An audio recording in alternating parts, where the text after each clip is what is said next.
Ahmedabad flight crash దర్యాప్తు పైన అహ్మదాబాద్ విమాన ప్రమాద దర్యాప్తు పైన విదేశీ మీడియా విషం కక్కుతోంది.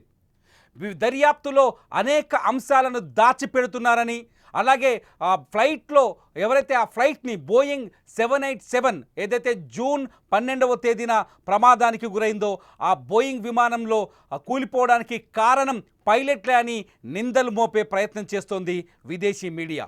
వరుస కథనాలతో, సంబంధం లేని కథనాలతో భారత దర్యాప్తు బృందాన్ని the air craft accident investigation bureau ఈ బ్యూరో ఇచ్చిన రిపోర్టుని బద్నాం చేసే ప్రయత్నం చేస్తోంది.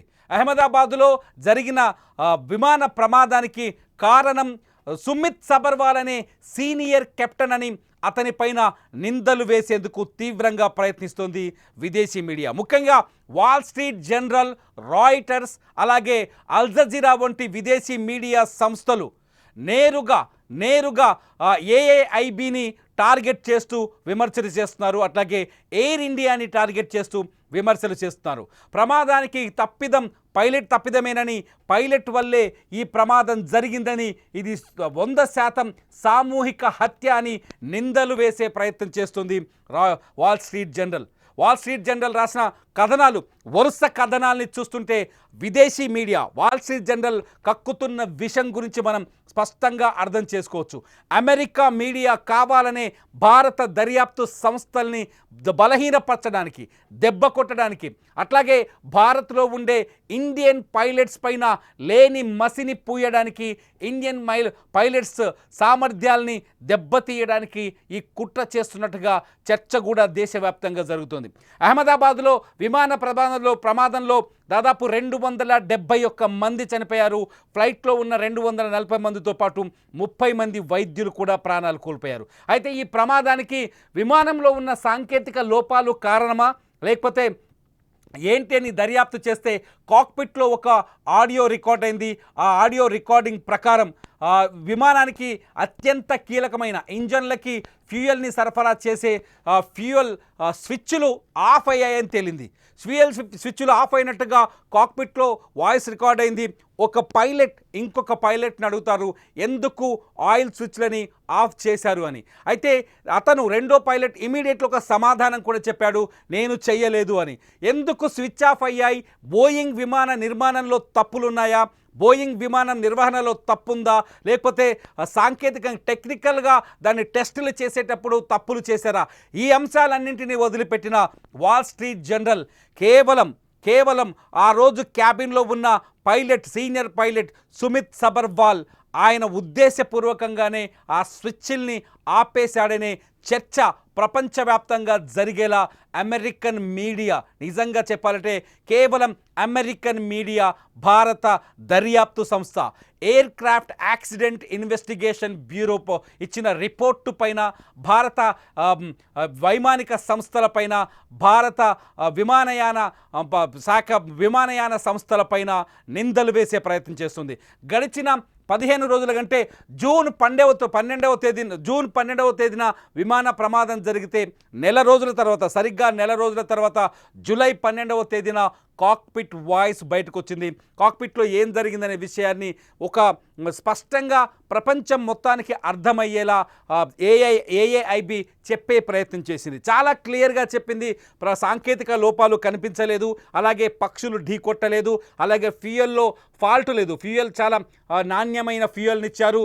కానీ స్విచ్లు ఆఫ్ జరగడం వల్లే ఈ ప్రమాదం జరిగిందని చెప్తున్నారు. స్విచ్లు ఆఫ్ అవడానికి కారణాలు ఏంటి అనే అంశంపైన దర్యాప్తు జరుగుతుంది. ఏ పరిస్థితుల్లో ఈ ఫ్యూయల్ స్విచ్లు ఆఫ్ అవుతాయి అనే విషయాల్ని దర్యాప్తు చేస్తున్నామని AIIB air craft accident investigation bureau చెప్తుంది. ఇవన్నీ చెబుతున్నప్పటికీ, ఇవన్నీ క్లియర్గా ప్రపంచానికి అర్థమయ్యేలా, ప్రపంచంలో ఉన్న దర్యాప్తు సంస్థలందరికీ అర్థమయ్యేలా చెప్తున్నప్పటికీ భారత దర్యాప్తు అధికారులపైన నిందలు వేస్తోంది వాల్ స్ట్రీట్ జర్నల్. ఒక్కసారి వాల్ స్ట్రీట్ జర్నల్ వరుస కథనాలపైన వెళ్దాం. వాల్ స్ట్రీట్ జర్నల్ రాసిన కథనాలపైన వెళ్దాం. మొదటి కథనం ఒకసారి చూడాలి, the truth about the air India crash.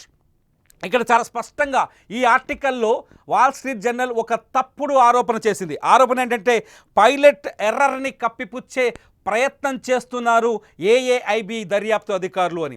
Pilot error అంటే విమాన ప్రమాదం జరిగినప్పుడు పైలట్ మిస్టేక్ చేశాడు, పైలట్ వల్లే ఈ ప్రమాదం జరిగిందనే విషయాన్ని ఒప్పుకోవడానికి ఏఏఐబి ఒప్పుకోవట్లేదు, ఆ విషయాన్ని చెప్పలేకపోతున్నాయని చెప్పేసి భారత దర్యాప్తు సంస్థలు ప్రపంచ ప్రజలతో గేమ్స్ ఆడుతున్నాయి. ఈ అంటే సాధారణంగా విమానయానం అనేది ఒక దేశాల మధ్య జరుగుతుంది కాబట్టి భారత దర్యాప్తు సంస్థలు విదేశీ ప్రయాణికుల ప్రాణాలతో చెలగాటమాడుతున్నాయి, గేమ్స్ ఆడుతున్నాయని ఈ ఆర్టికల్లో వాల్ స్ట్రీట్ జర్నల్ రాసింది. దీని అర్థం ఏంటి అంటే భారత పైలట్ల సామర్థ్యం పైన, భారత పైలట్ల పైన ప్రపంచ ప్రయాణికులకు నమ్మకం కోల్పోయే విధంగా ఈ ఆరోపణ చేస్తుంది. ఇంకోసారి రెండో ఆర్టికల్ చూద్దాం. వాల్ స్ట్రీట్ జర్నల్ రాసిన రెండో ఆర్టికల్ ఇది జూలై 17వ తేదీన ప్రచురితమైంది. ఈ ఆర్టికల్ చాలా ప్రపంచవ్యాప్తంగా వైరల్ అవుతుంది. Wall Street journal seems to know more than any of us in India. Aviation expert questions leak of AI-171 crash details. Wall Street జర్నల్కి ఒక్కదానికే తెలుసు భారత దర్యాప్తు అధికారుల కంటే, భారతదేశంలో ఏదైతే ఈ విమాన ప్రమాదం పైన అధికారులు దర్యాప్తు చేస్తున్నారో ఈ దర్యాప్తు చేసే అధికారుల కంటే ఎక్కువ ఇన్ఫర్మేషన్ వాల్ స్ట్రీట్ జర్నల్ దగ్గర ఉందనే కథనాన్ని ఓవర్ యాక్టింగ్లా కనిపిస్తోంది. వాల్ స్ట్రీట్ జర్నల్ చెప్పిందే నిజం అంటే సాధారణంగా ప్రపంచం పైన అమెరికా తన బలుపును చూపిస్తుంది. అమెరికా మీడియా కూడా ఇప్పుడు అదే చేస్తుందని చాలా స్పష్టంగా అర్థమవుతుంది. మూడో ఆర్టికల్ చూద్దాం. వాల్ స్ట్రీట్ జర్నల్ వేసిన మూడో ఆర్టికల్ ఒకసారి చూస్తే ప్రమాదానికి ముందు air India crash report confirm fuel was cut off before accident. చాలా స్పష్టంగా ఇందులో కూడా ఒక పెద్ద నింద, ప్రిలిమినరీ ఫైండింగ్స్ ఒకసారి చూడండి. ఇందులో కూడా ఒక అతిపెద్ద నింద వేసే ప్రయత్నం చేసింది. ప్రమాదానికి ముందు ఫ్యూయల్ ఆగిపోయింది అనే విషయాన్ని, అంటే సాధారణంగా మన దర్యాప్తు సంస్థ చెప్పిన మాటల్ని వక్రీకరించి ఆపేశారు, ఉద్దేశపూర్వకంగా ఆపేశారు. ఆపేయటం వల్లే ఈ ప్రమాదం జరిగింది. ఈ విషయాన్ని ఏఏఐబి గుర్తించలేకపోతుందంటూ భారత ఏదైతే ఈ విమాన ప్రమాదాన్ని దర్యాప్తు చేస్తుందో air craft accident investigation bureau, ఆ బ్యూరోని క్వశ్చన్ చేసే విధంగా, నిందించే విధంగా ఇంకో ఆర్టికల్ రాసింది. ఇక జూలై 14న మరో ఆర్టికల్ రాసింది వాల్ స్ట్రీట్ జర్నల్. దాన్ని ఒకసారి చూద్దాం. Air India chief says preliminary crash report raises fresh questions. Air India CEO చెప్పిన మాటలు అనేక అనుమానాలకి, ప్రశ్నలకి దావిస్తున్నాయి అని చెప్పేసి ఎయిర్ ఇండియా పైన కూడా నిందలు వేసే ప్రయత్నం చేస్తుంది. ఎయిర్ ఇండియా విమాన నిర్వహణను సరిగా పట్టించుకోలేదు, అలాగే దర్యాప్తును సరిగా చేయట్లేదు, ఫ్యూయల్ ఎందుకు ఆగిపోయింది అనే అంశాన్ని పట్టించుకోవట్లేదు. ఇంకో పాయింట్ కూడా రైజ్ చేసింది నిన్న వాల్ స్ట్రీట్ జర్నల్. ఎందుకు స్విచ్లు ఎలా ఆగిపోయాయి అనే విషయం పైన దృష్టి సారించట్లేదు. నిజానికి ఏఐబి అదే పని చేస్తుంది. చాలా స్పష్టంగా ఏఐబి ఇలా చెప్పట్లేదు.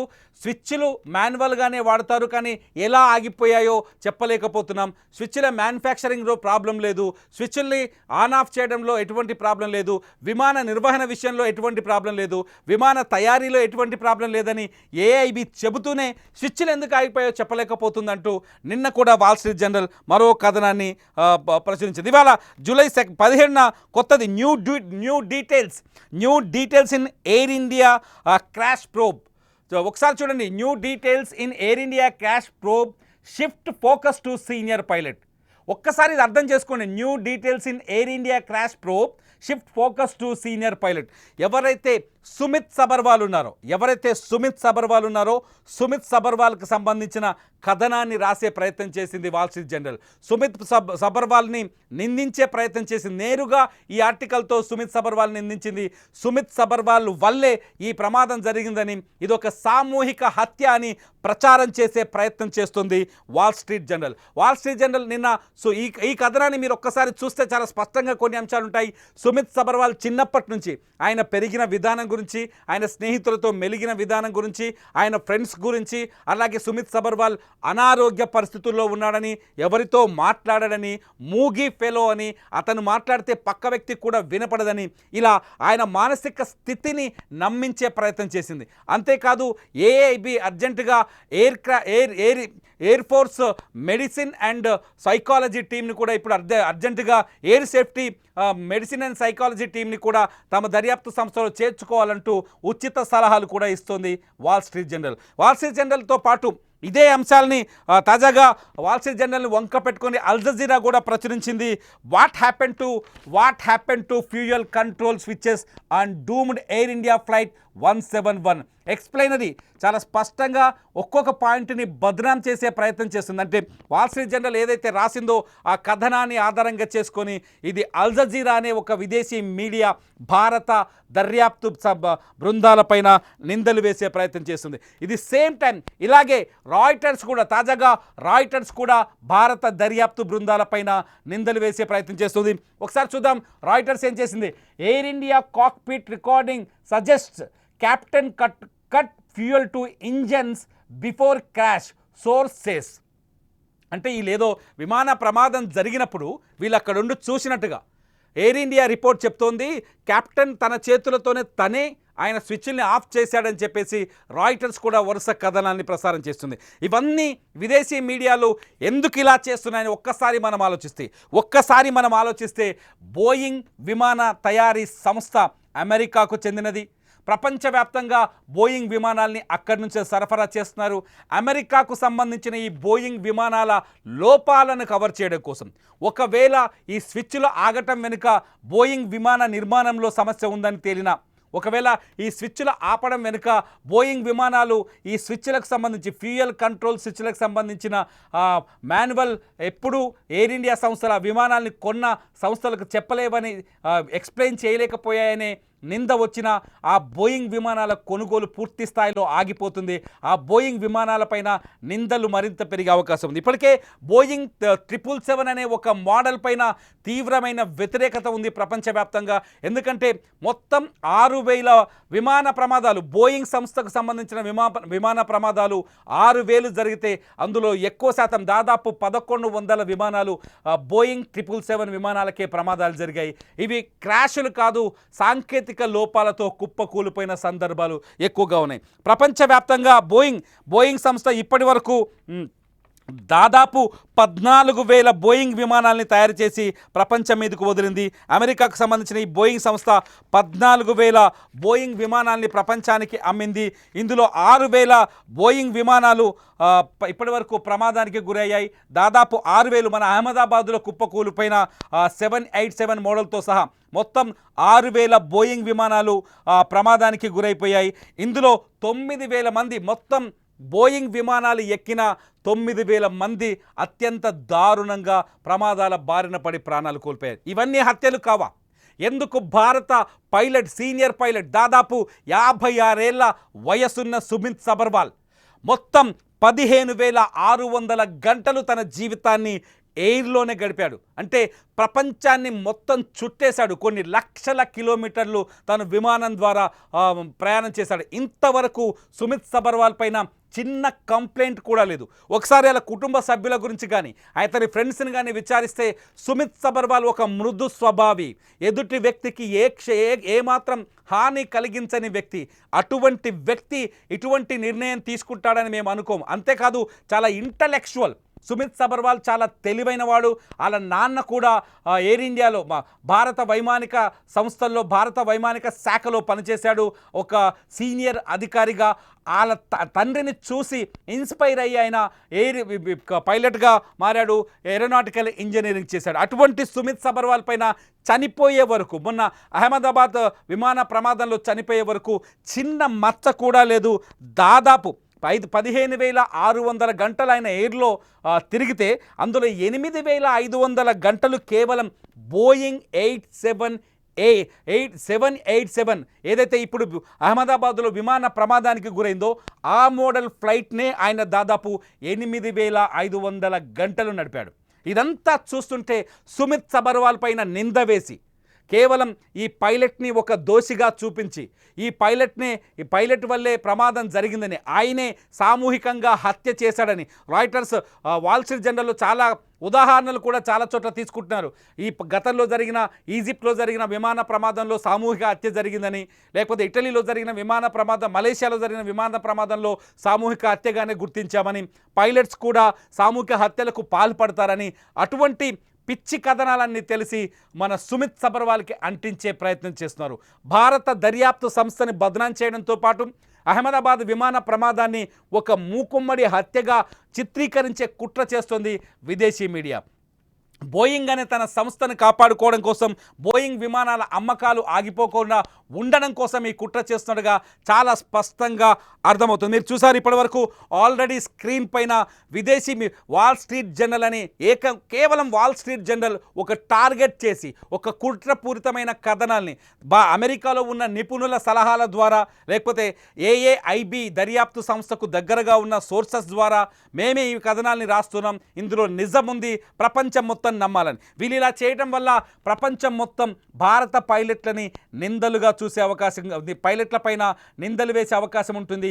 భారత పైలట్లని వాళ్ళ ఆత్మవిశ్వాసాన్ని దెబ్బతీసే ప్రమాదం ఉంటుంది. అంతేకాదు భారతదేశ విమాన సంస్థల వ్యాపారాల్ని కూడా దెబ్బతీసే అవకాశం ఉంటుంది. ఈ కుట్ర వెనుక విదేశీ మీడియా రాస్తున్న ఈ కథల వెనుక భారత వైమానిక శాఖకు తీవ్ర నష్టాన్ని కలిగించే ఉద్దేశం ఉందని చాలా స్పష్టంగా అర్థమవుతుంది. అంతెందుకు మన క్లీవ్ కుందర్ కూడా, ఎవరైతే క్లైవ్ కుందర్ ఉన్నాడో first officer in Ahmedabad flight AI-171 సర్వీసులో ఫస్ట్ ఆఫీసర్గా ఉన్నాడు. ఆ ఫ్లైట్ రన్ చేస్తుంది, ప్రమాదం జరుగుతున్నప్పుడు ఫ్లైట్ రన్ చేస్తుంది, అతనే. వీళ్ళిద్దరే మాట్లాడుకున్నారు ఆ క్యాబిన్లో. అయితే వీళ్ళు క్లివ్ను కూడా నిందించే ప్రయత్నం చేశారు. తొలుత క్లివ్ పైన ఆరోపణలు చేసి ఆ తర్వాత వెనక్కి తగ్గి సీనియర్ పైలట్ ఎవరైతే 56 ఏళ్ల వయసున్న సుమిత్ సబర్వాల్ ఉన్నారో ఆయన పైన నిందలు వేసే ప్రయత్నం జరుగుతున్నట్టు తెలుస్తుంది. ఈ అంశాలన్నింటినీ the federation of Indian pilots చాలా క్షుణ్ణంగా క్లీన్గా అబ్జర్వ్ చేస్తుంది. ఎయిర్ ఇండియా కూడా ఈ అంశాలన్నింటినీ, వాల్ స్ట్రీట్ జర్నల్ రాస్తున్న ఈ కథనాలన్నింటినీ క్లీన్గా అబ్జర్వ్ చేస్తుంది. ఇవాళ లీగల్ నోటీసులు పంపించారు. వాల్ స్ట్రీట్ జర్నల్తో పాటు రాయిటర్స్కు కూడా భారత pilots federation, the federation of Indian pilots legal నోటీసులు పంపించారు. క్షమాపణ చెప్పాలని, భారత పైలట్లని అవమానించే విధంగా కథనాలు రాసినందుకు, భారత పైలట్ల ఆత్మవిశ్వాసాన్ని దెబ్బతీసే విధంగా కథనాలు రాసినందుకు భారత పైలట్లు ఎవరైతే ప్రాణాలు కోల్పోయారో అహ్మదాబాద్ విమాన ప్రమాదంలో వాళ్ళ కుటుంబాలని అవమానించే విధంగా, వాళ్ళ కుటుంబాలకి దుఃఖాన్ని మిగిల్చే విధంగా వాల్ స్ట్రీట్ జర్నల్ రాస్తున్న ఈ కథనాలని పట్ల ఖచ్చితంగా క్షమాపణ చెప్పాలని చెప్పేసి లీగల్ నోటీసులు కూడా వాల్ స్ట్రీట్ జర్నల్కి అట్లాగే రాయిటర్స్కి పంపించారు. ఈరోజే ఆ లీగల్ నోటీస్ సర్వ్ చేశారు. గత 2-3 రోజులుగా ఈ చర్చ జరుగుతోంది. ఇది సామూహిక హత్యగా నిరూపించే ప్రయత్నం చేస్తోంది వాల్ స్ట్రీట్ జర్నల్. విదేశీ మీడియా కాదు, ఇది సాంకేతిక లోపమా ఇంకా తేలాల్సిన అవసరం ఉందని భారత దర్యాప్తు సంస్థలు చెప్తున్నారు. మీరేమనుకుంటున్నారు? ఈ ప్రమాదానికి కారణం సాంకేతిక లోపాలంటారా, లేకపోతే వాల్ స్ట్రీట్ జర్నల్ లాంటి విదేశీ మీడియా వేస్తున్న నిందల్ని మీరు నమ్ముతున్నారా? ఈ వీడియో కింద మీరు కామెంట్ చేయండి. మీ కామెంట్స్ పైన ఖచ్చితంగా నేను మరో వీడియో చేస్తా. చూస్తూనే ఉండండి లైవ్ అప్డేట్స్ కోసం సుమన్ టీవీ డిజిటల్ లైవ్.